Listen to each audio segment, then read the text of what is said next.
Hey everybody, today is day 21. Just to give you a quick little update. When I was in Harper Ferry, I came down from the AT Blackburn Center with what I thought was some chiggers that had gotten up underneath my knee braces, choke pads. So one of the things I did during that day off that I took in Harper's Ferry when I wasn't feeling very well was to go get some like fingernail polish. You know, what you put on the chiggers, it's supposed to suffocate them. Didn't seem to work, so as you know, as I hiked, I kept applying that on. The area kept getting, spreading, getting worse, and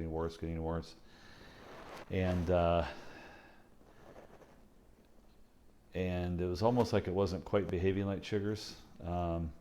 Got here, and so yesterday after our 11-mile southbound hike back into here, the slack pack that we did.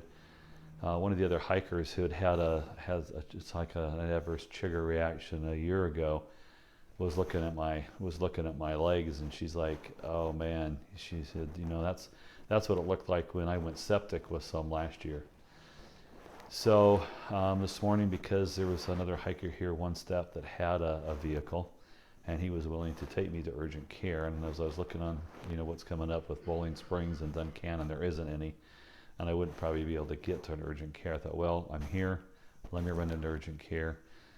And it's weird because they're like, it kind of looks like chiggers, but it doesn't look like chiggers. It looks like poison ivy, but it doesn't look like poison ivy, but it's deep enough red that they're worried that it's getting infected.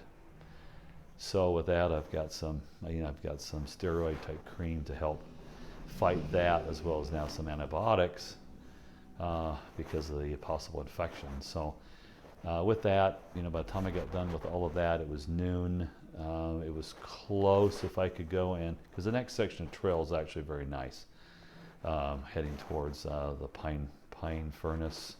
It's actually a fairly flat, nice walk, and it's so I ate some mile. I could have probably done that, but with everything going on and wanting to step back and get this, at least maybe a good step towards. Plus, it itches like crazy right now. So I decided to take a 0. So that's what's happening today.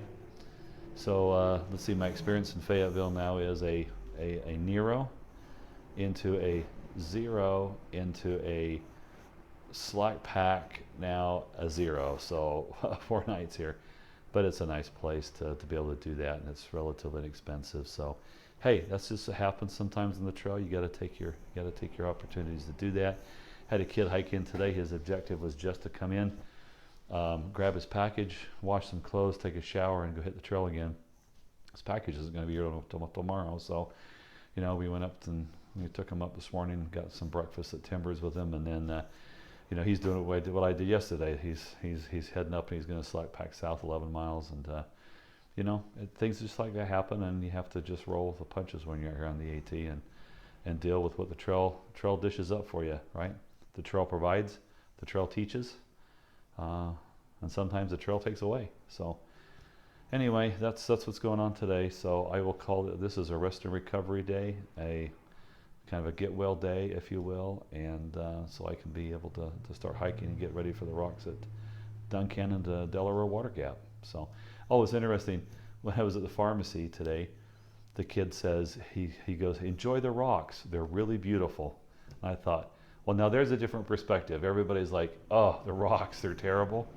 Maybe I'll approach the rocks from a different standpoint and think, "Wow, these are beautiful," as I hike over them. Let's see if that works. All right. See you later, everybody. Bye.